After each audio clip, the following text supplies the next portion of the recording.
belongs to them. Rated PG-13. Oh boy, I've been waiting to get to this one for a long time. In fact, this week as a whole has a lot of juicy movies that are bad, but for more than a couple of different reasons overall. Welcome to Time About the Movies, everybody. It's the holiday season now. Halloween is come and gone. It's November 2nd, 2018. We got 3 big holiday releases to start the party here. Technically, none of them really are associated with the holidays, except for one, of course, but we'll get to that in just a second. But let's get to what was the biggest new release of the weekend, and that is, of course, Bryan Singer's Queen biopic, Bohemian Rhapsody. A foot-stomping celebration of Queen, their music, and their extraordinary lead singer, Freddie Mercury, played by Rami Malek from Mr. Robot. Freddie defied stereotypes and shattered conventions to become one of the most beloved entertainers on the planet. The film tracks the meteoric rise of their iconic songs and revolutionary sound, and reached unparalleled success, but in an unexpected turn, Freddie, surrounded by darker influences, shuns Queen in pursuit of a solo career. Having suffered greatly without the collaboration of Queen, Freddie manages to reunite with his band leaders just in time for Live Aid. While braving facing a recent diagnosis of AIDS, Freddie leads the band in one of the greatest performances in the history of rock music. Queen cements a legacy that continues to inspire outsiders, dreamers, and music lovers to this day. And to be perfectly honest with you, that's the entire movie. I mean, that's literally the entire movie. I mean, it literally is a film about the rise of Freddie Mercury and Queen, splitting apart from the band, getting back together. Mercury finds out he has AIDS, and then they perform at Live Aid, and yeah, that's literally the entire movie. So I did not realize that until now, but if you have been following my taste in music for the longest time, which you people on YouTube probably haven't because I don't really talk about it here, but on the website I've talked about it, Queen is one of my favorite bands of all time, and I still stick by this fact that Bohemian Rhapsody is, was, and always will be the greatest song of all time. And I've been waiting for them to make a movie about Queen and Freddie Mercury overall. We finally got it. The marketing bonanza started with Deadpool 2. When you went to that movie, the trailer was there, and, you know, it was some of the best marketing I'd seen in a long time, so there was no way that this movie could possibly be bad or fail miserably. And, how do I put this? Well, at the time I saw it, I definitely was let down. I did not think it was that great of a movie, but I thought it was just okay. It wasn't good, it wasn't bad, it was just okay, but it's been 8 years since this movie's come out, and the more I have thought about this movie, the more I really don't like it. There is definitely a lot of things about this movie that really let me down. I mean, there was just something about it that I could say really wowed me in particular. I mean, and for a big movie like this, that they were promoting as like the greatest thing ever, I mean, this is the movie that really woke me up to the idea that most of these musical biopics nowadays are playing it too safe and too marketable. I thought Walk Hard, which was basically the movie that should have been the equivalent to Airplane. You know how Airplane kind of shut down the disaster movie genre of the 70s? You know, Walk Hard should have been the movie that should have killed safe and marketable musical biopics in 2007. But it seems like it's gotten worse since then. And yeah, definitely with this, and now especially Michael, it's just like, yeah, I mean, I don't get excited for musical biopics anymore. I mean, because they're nothing, like this movie, they're nothing more than just, here's a movie about this band, and we're going to play these nostalgic songs all throughout the movie, and, you know, we're going to make it, you know, we're going to make this is the thing that's going to make this movie the biggest hit ever. We're not even going to bother trying to tell a story that's going to go deep and dark because, you know, the families of the people that we're making the movies off of are paying for this. And heaven forbid if we actually give you people out there the cold hard truths about what these people were really doing in real life. No. We're not going to do that whatsoever because that would make for a great movie. But we don't want to do that because we know where the money's coming from, baby. You know, just play your favorite songs and boom, you're putty in our hands. You get the idea, but, you know, even Rami Malek is fine as Freddie Mercury, but there are just way too... Why did I say it like that? Freddie Mercury, but there are just times where he's trying way too hard, and then there's times where he can be really good. It's definitely a mixed bag performance, and this is supposed to be the centerpiece of the movie, but, of course, he won the Oscar for this, and, you know, this movie is more memorable, not for the movie itself, but when he won the Oscar You know how with the Oscars, they when they get to the acting categories, they always show a clip from the nominees. So he was nominated for Best Actor. So when they get to him, what scene do you think they showed in the Best Actor category to make you think that, he definitely deserved to win this award? Did he show a scene of him acting overall? Did it show one of his darker scenes? No. You know what they did? They showed this.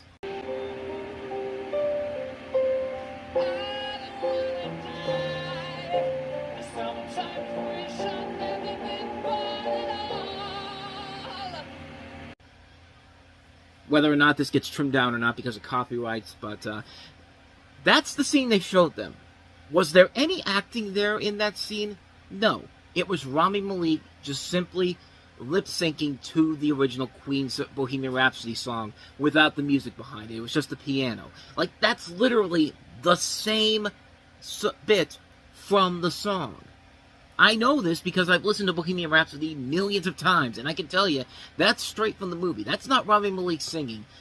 The fact that the Academy Awards were so pathetic that they couldn't find an acting clip from Rami Malek's performance in this for the Oscar in general, it just goes to show you how screwed up the Academy Award was before COVID. I mean, now it's gotten better since then, but this was one of those things where I'm not saying that Rami Malek didn't deserve to win the Best Actor award, because, his performance was fine, but if you're gonna show the best acting performance from this movie, show the guy acting. Don't show the guy lip-syncing to the song. That's not acting. And the music, it's fine. You put Queen music in a movie, I'm going to be tapping my hands to the beat. But at the same time, you can listen to the music in this movie and know right away when actual singing's going on and what's just taken from the song itself. Like that bit I was talking about here. I mean, I could tell that they literally took parts of that song to make it seem like he was singing overall. But, it's weird because, when Rami Malek won the Oscar, he made the big deal about talking about the actress who plays his girlfriend in the movie, Lucy Bolton. I can't remember if that was the actress's name or the character she played. It was one of the two. Yeah, it was her, Lucy Boynton. In his acceptance speech, he basically said, "Thank you, Lucy Bolton. You are the voice of this movie. You're the reason why this movie exists and all that. You're the voice of the movie." Yeah, because you know what the voice of the movie really needs to be? Somebody who says a line that sounds very homophobic in the movie. I'm not even kidding. There's one part of this movie where, Freddie Mercury, he's going through a sexual experience, trying to figure out, and he's telling his girlfriend at the time, like, because he has like an affections for this guy that he meets, and he basically is. Actually, I think if I remember correctly, they had sex during a party or something like that. So she's talking to her, and then he goes like, I think I might be bisexual. And then she says this line, which, it doesn't mean, it's not a big deal if somebody's gay or not, but the way that they say, no, you're gay in this, the way she says this line, no, you're gay in this movie, because that doesn't sound like it's bad, but the way she says it, like, no, you're gay. Like, she has this disgusting look on her face. And it's just like, yeah, that's the voice of this movie that I really want to see. It's just kind of like, it feels so off in this movie. Like, why would she say it like that? Why would she be so disgusted by this whole thing? Like, it makes no sense whatsoever. Like, I know you have to up the drama to try to win your Oscar and all that, but I'm sorry. This is so pathetic in how it's put in there, and like that always really bugged me for the longest time about why they decided to play that scene like that. The story itself really is lackluster. It's a by-the-numbers musical biopic where you can pinpoint when and where it's going, all the little twists and turns that they will take, and there's never that element of surprise that could turn the story around. Here's another one of these things I hate about these biopics is that they always move things around in the history and the storyline here. And it's not historically accurate at all, because there's a part towards the end of the movie where Freddie Mercury tells the band that he has AIDS just before they're about to go on stage for Live Aid in 1985. There's just one problem with that. Mercury didn't get checked for AIDS until late 1986 and wasn't fully diagnosed until April of 87. So, oops. Yeah. But you think the movie cares? No. It's already got your money, and it knows it's going to... As long as they play the songs, they're not going to give a shit. I mean, it's like in the Jersey Boys movie when Frankie Valli sang "Can't Take My Eyes Off You" as a tribute to his daughter who died in real life, when the song was actually written 13 years before her daughter died. So either tell the actual story as it actually happened, or at least change it for dramatic effect, but not by completely changing every aspect of it. I mean, it's just... And look, there are times when the movie can look nice, but what do we always say here? Visuals don't make the fucking movie. I don't care how great the Live Aid musical sequence is. I don't care how the film looks at times. If the movie isn't good, it's not getting a recommendation from me. When I did my original review for this, I just gave it 3 stars because it was just kind of like 3 stars, so it's just kind of in the middle. Just like, I mean, it's fine, but I'm never going to watch it again. But the more I've watched this movie, and especially since we're going to get to a far superior musical biopic that came out the following summer, which is funny because the director of that, Dexter Fletcher, was the original director for this, but he dropped out, and so they brought in Bryan Singer. So we're going to get to see what Dexter Fletcher's version of Bohemian Rhapsody will look like when Rocketman comes out, which is the Elton John biopic in the summer. But as far as this movie goes, it's a disappointment because I love the band Queen. I have a lot of respect for Rami Malek. I thought he was great on Mr. Robot. I mean, I had so much high expectations for this movie, but I really came out of it just feeling very disappointed. And it really did awaken me to how by the numbers a lot of these musical biopics are nowadays. Like, they play it way too safe. They try to appease to the crowd by making it more than actually make a movie. They just put the songs in there, put actors who look like they fit the roles well, and that's it. That's how you're going to sell the movie. And I'm sorry, that doesn't work with me. Like, it's a heavily flawed film. And it's just, that's why I didn't get into Michael. Like, I love Michael Jackson's music, and I know that everyone was just like, oh, look at how they put Michael Jackson on the screen. Look at the great performance by Jafar Jackson. Look at the way they reinterpreted the music videos and all that. Okay, that's fine, but that doesn't make for a good movie. I hate to tell you that, but it's the cold, honest truth here. And it makes sense that that's like this because guess who the writer of Michael was? The same writer who wrote Bohemian Rhapsody, Anthony McCartan. And yeah, this one is just... It's a disappointment, man. It's a gigantic disappointment. I expected so much more from it, and it just didn't deliver at all. It's a mess. It's a mess of a movie. The more I thought about it, the more I don't like it, especially after seeing Rocketman. Yeah, this one is not a good movie whatsoever. A major disappointment, and not the best way to start the holiday movie season. But if that wasn't enough disappointment for me on this same weekend, we have the next movie here, which not only was a massive disappointment, it's not only a movie that proves that the story of the Nutcracker can never be told in film, because if a major studio like Disney can't even make it right, then it's completely screwed. But this is easily the worst movie I saw in 2018. Ladies and gentlemen, boys and girls, Disney's The Nutcracker in the Four Realms. Time has come.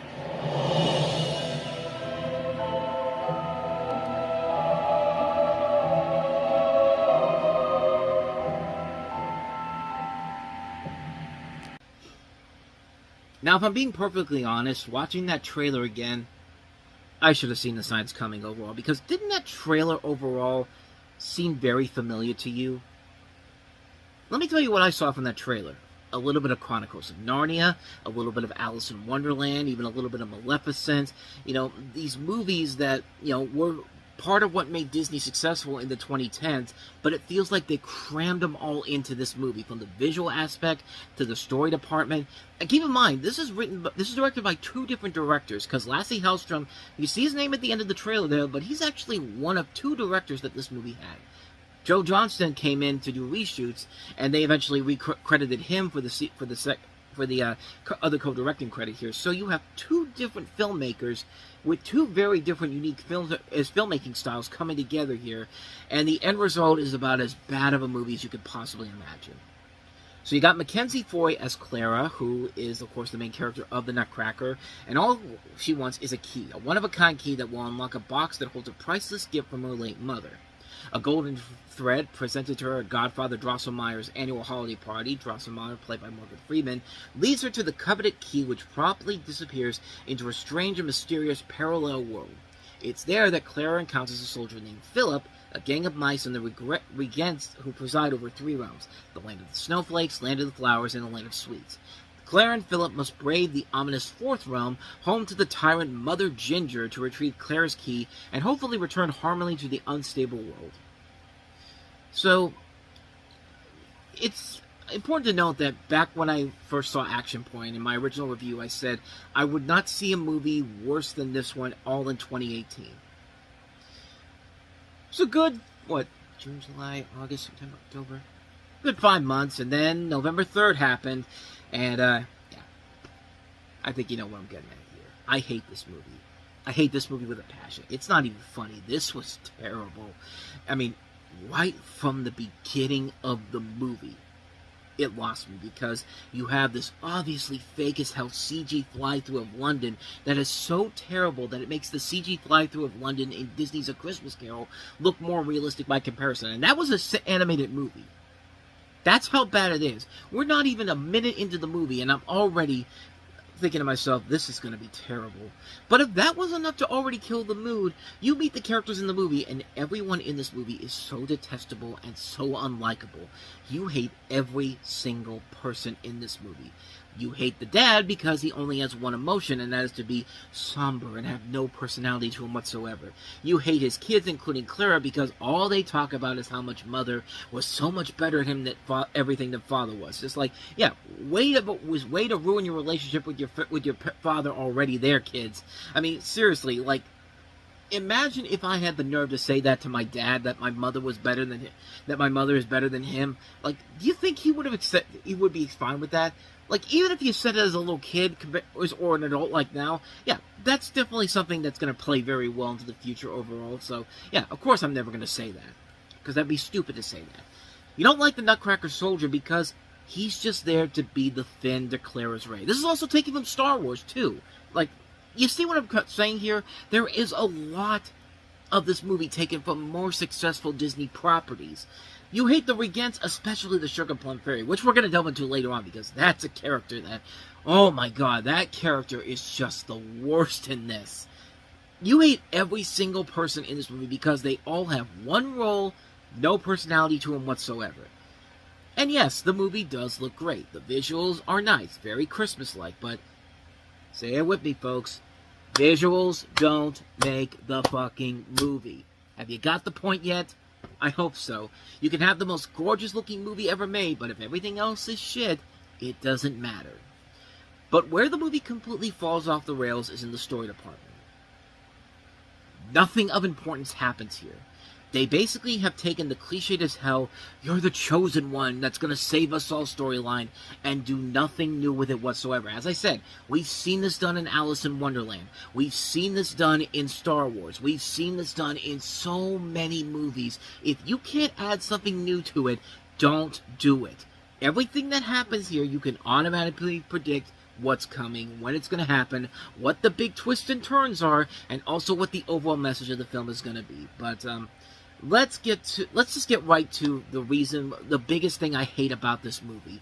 And yeah, this movie is so terrible that I didn't even bother thinking about not spoiling the movie, because, I'm sorry, people have to realize how terrible this person is. The moment when it's actually revealed that it's the Sugar Plum Fairy, played by Keira Knightley, by the way, that she's the bad guy, it was game over. Like, I felt like Bill Paxton in Aliens. Game over, man. Game over. Like, I literally felt like the movie could not give me anything to convince me that it was going to save itself, because it wasn't. Because not only was she the most annoying character in the film, but it's also because I'm getting so fucking tired of the double-crossing cliche. Now, if it's done right, then it's okay, but the way they do it here is just not good. There is never any point of this movie where they give you the slightest indication, not once, that she's the villain, and it just comes out of nowhere. And it doesn't help that she has this annoying voice that makes me think like they wanted to get somebody like Kristen Chenoweth, because she looks so much like Kristen Chenoweth. She sounds like Kristen Chenoweth. I would not be shocked at all if they got her for this, if they wanted to try to get her for this. But they said, no, you know what? Let's go ahead and get somebody that we know will play nice for us, Keira Knightley. And yeah, this performance is so awful. Every time she was on screen, I mean, it's amazing that I didn't walk out of this movie. This is one of those films that was making me so close to walking out of it. That's how much I hate it. And again, Disney spends $100 million on this, knowing it's going to flop. They've done this so much in the past. Wrinkle in Time, The Lone Ranger, Tomorrowland, every Pirates of the Caribbean movie after 3. These big financial failures, and yet you continue to make them because you know that around this time you're going to make your money back with the animated films you make, as well as Pixar, Marvel, Star Wars. Yeah, and of course they had Artemis Fowl coming up, and even if it made it to theaters and didn't go straight to Disney Plus, that was going to bomb regardless too. Because the trailers, I think the trailers for it actually did come out. I think there was actually a teaser trailer when this was supposed to come out in the summer of 2019 for Artemis Fowl, and it looked terrible then, if I remember correctly. But don't quote me on that. But yeah, we all know how bad Artemis Fowl really is. But yeah, this, it's funny, because nowadays Disney has made some really bad misfires. Moana, of course, was the most recent one. Mandalorian and Grogu. As much as I want to defend that movie, it's a flop. I mean, it really did not make as much as people were expecting it to, and it's, I would like to think that after all these years, Disney has to realize that you can't just keep putting all this bloated money away on films that are not going to make any money back, because now even your cash cows in the live-action remakes is not a guarantee anymore. I know you had Lilo and Stitch the year before, and that was made for a smaller budget compared to the other ones, but then again, that was supposed to be for Disney Plus. But the fact that they're still doing Tangled after all of this, it's baffling to me how this company is run. And like I said before, the biggest thing that's wrong with this movie is that it's the nail in the coffin for the Nutcracker.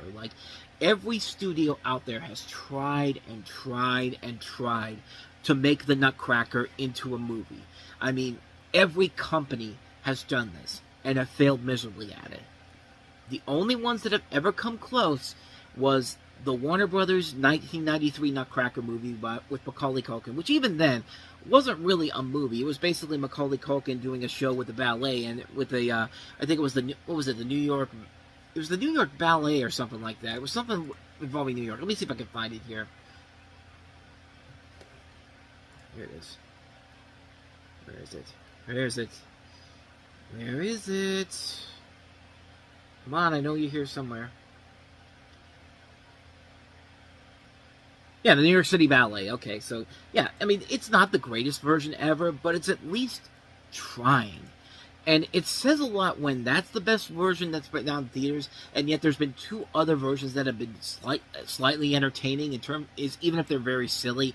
The Care Bears one, for example, if I had to say the Care Bears version of the Nutcracker is one of the best stories ever, best versions of the story, then something is wrong. And Tom and Jerry, the Macaulay Culkin Nutcracker movie, Tom and Jerry, the Care Bears. That's the level. That's the high quality of the Nutcracker that we have, because we've had so many other bad adaptations. We've had Nutcracker the motion picture. We had the Nutcracker Prince from 1990. We had the god-awful 2010 3D version with those nightmare-fueling rats in there, and Nazi paraphernalia too. So, if Disney, this company right here, this company that I have the short on for, if this company can't make the Nutcracker right, then just don't fucking do it. You're done. That's it. Move on to something else, because it's never going to happen. Just like the Smurfs are never going to be made into a good movie. After 4 attempts of making a Smurfs movie, that's it. I mean, you should have stopped at the 3rd one, to be quite honest with you. And the Nutcracker is one of those things that should definitely be right up there too. Yeah, this movie broke me when I saw it. This made A Wrinkle in Time look like Citizen fucking Kane by comparison. There's literally nothing of worth here whatsoever. It's a bad movie. Nothing worked. It's a gigantic failure on all cylinders. It's up there with some of the worst Christmas movies ever made. This is up there with Deck the Halls, Surviving Christmas. That's how terrible this movie is. You have to suck pretty hard to be in that caliber of films. I'm mad. I'm mad just rethinking about it, man. This movie broke me. When the memories I have of this movie are etched into my memory banks forever, man. It's just, it's awful. It's absolutely 100% awful. So yeah, needless to say, avoid the Nutcracker in the 4 realms like the plague. So let's see if, the last movie that we have here can save the weekend at least. We have Tyler Perry stepping away from Lionsgate and moving on to a film by Paramount, which features Tiffany Haddish and Tika Sumpter. It's it's a film called Nobody's Fool. So, are we going to be fools in thinking that this movie is going to be great? Am I going to be a fool for thinking that this movie is going to have some potential to it? Let's see. Tanya, this is a cup of coffee. Nobody's fool. Mama, it's Tanya. This connection is so weird. What? We not on no cell phone. I can't hear you, baby. I can't hear. Oh my. Mama. Well, to be perfectly honest, it's not terrible. It actually is a film that at least has some merit to it. I'm not going to say it's a great movie by any means necessary, but it's at least better. I would rather watch this than the Bohemian Rhapsody or the Nutcracker again, that's for certain. So yeah, this is Tyler Perry making a movie that's not only the first film he's not being made at Lionsgate, but it's also his first time involved in an R-rated comedy. So it's more of a mainstream movie than what people are used to seeing from Tyler Perry in particular. But in this film, you have Tiffany Haddish, who's a recently paroled woman who tries to help her sister, Tika Sumpter, with a man who may be catfishing her. You have a cast that also includes Amari Hardwick, Mehcad Brooks, Amber Riley, Whoopi Goldberg. You even have Chris Rock showing up in a cameo here as well. And the movie itself is not great, but at the same time, I think the elevation of it really comes from the cast in particular. And it's really cool to see Tyler Perry do something that's not made through Lionsgate and doesn't feel like a film that needs to appeal to his target audience overall. This is about as close to him making a mainstream movie at this point than he's ever done, and it's really not a bad movie per se. It's just forgettable. And considering the other films we've had this week that are bad in numerous ways, a forgettable movie this week being the best film of the week says a lot. But what does elevate it is the performances. I really like Tiffany Haddish. I do really like Tika Sumpter a lot. I'm glad to see she was getting more leading roles here. And they do work well off each other. The casting overall is really good. Whoopi Goldberg's always going to give a good performance. And, you know, the one thing that really hurts it in the end is just simply that the story really is kind of been there, done that before. It's really just a movie where it feels like the script feels like a sitcom pretty much. Like it feels like Toy Boat. This film really does feel more like the pilot for a TV series. Like, you feel like this is a show where, you know, it feels like a sitcom that probably would play on BET, which is this is a BET film movie, and also the first film by Paramount Players, which I guess was their studio that was focusing more on contemporary properties, and they would have a couple of movies that would follow in that. Their next movie is actually a couple of movies that coming up in 2019 that were actually not that bad per se, and actually, looking at some of the movies here, there are some good stuff here too. I mean, they put this. Now, Paramount Players is the company that also did the Smile movies, which are some of the best horror films of this decade. So maybe not as bad as I made them out to be, but they do get better from here, though. They do get better with the next two films, but this film in particular, like I said, it's not bad, but it certainly isn't the worst thing ever. I mean, I expected much worse from it.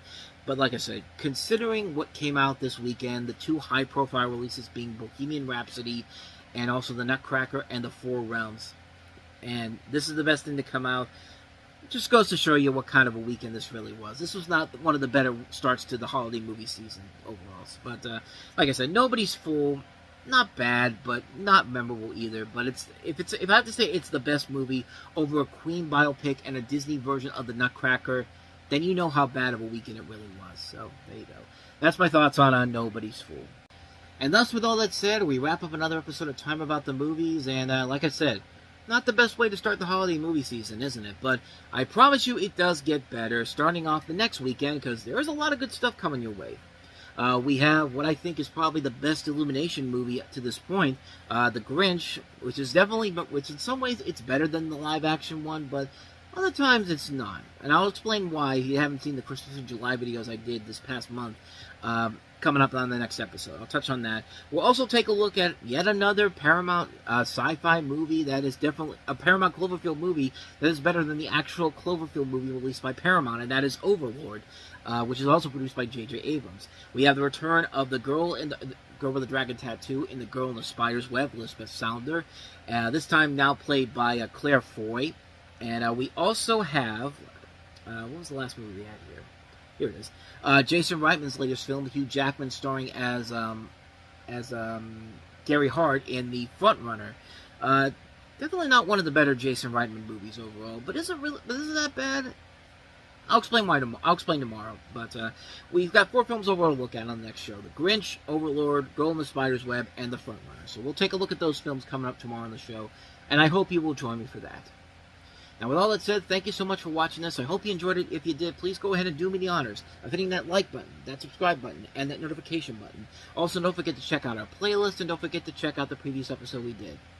So with all that said, whether it's in the past, the present, or the future, I will see you at the movies. Take care.